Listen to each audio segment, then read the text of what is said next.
Hello বন্ধুরা, আমি আজকে আবার নতুন একটা রান্নার ভিডিও নিয়ে এসেছি, যেটা হচ্ছে ফুলকপির ভুজিয়া। এই যে ছোট ছোট করে ফুলকপিকে কেটে নিলাম, তারপরে গরম কড়াইয়ের মধ্যে তেল দিয়ে একটু জিরে ফোড়ন দিলাম, তারপর দুটো শুকনো লঙ্কা দিলাম। দেওয়ার পর ওই কেটে রাখা ফুলকপিগুলোকে দিয়ে দিলাম। দেওয়ার পরে বেশ ভালোভাবে তেলের সাথে মিশিয়ে নেব। নেওয়ার পরে এই ঢাকা দিয়ে দিলাম। ঢাকা দেওয়ার পর আমি ওই অল্প পরিমাণে হলুদ গুঁড়ো দিলাম, দিয়ে ভালো করে নেড়ে চেড়ে ঢাকা দিয়ে দিলাম।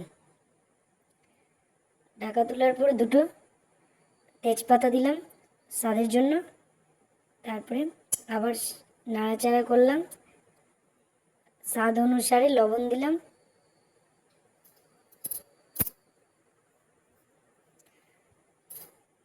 যতক্ষণ পর্যন্ত না লাল বর্ণের হচ্ছে ততক্ষণ নাড়াচাড়া করতেই থাকবো। দেখবো যেই লাল বর্ণের হয়ে আসছে,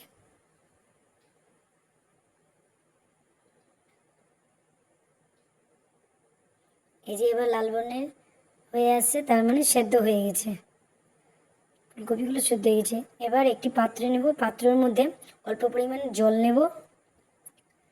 তারপর একটু সবজি মশলা তাতে দেব। এবার আদা গুঁড়ো একটু নেব, অল্প পরিমাণে জিরে গুঁড়ো, লঙ্কা গুঁড়ো,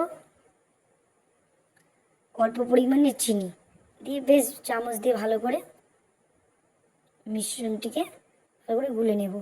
নেওয়ার পর আবার ওই ঢাকনাটা তুলে নিয়ে আবার সেই ফুলকপি ভুজিয়াটাকে ভালো করে নেড়ে চেড়ে ওই মশলাগুলো দিয়ে দিলাম।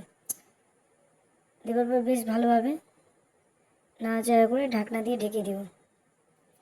এই আপনারা তো এতদিন ধরে ডিমের ভুজিয়া খেয়ে দেখেছেন, এবার ফুলকপি ভুজিয়া খেয়ে দেখেন। জাস্ট খেতে অসাধারণ। গরম গরম রুটির সাথে পরিবেশন করলে লোকে ফ্যান হয়ে যাবে। যদি আপনাদের আমার ভিডিওগুলি ভালো লেগে থাকে তো আপনারা লাইক কমেন্ট শেয়ার করে দিন। আর আমার ইউটিউবে ঈশা কুকিং ব্লগ বলে চ্যানেল রয়েছে, সেটাতেও আপনারা লাইক কমেন্ট শেয়ার করে দিন। আর আপনারা যারা যারা আমার ভিডিওগুলো দেখেন তাদেরকে আমার তরফ থেকে অসংখ্য ধন্যবাদ।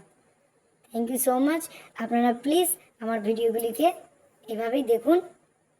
ওকে, দেন বাই।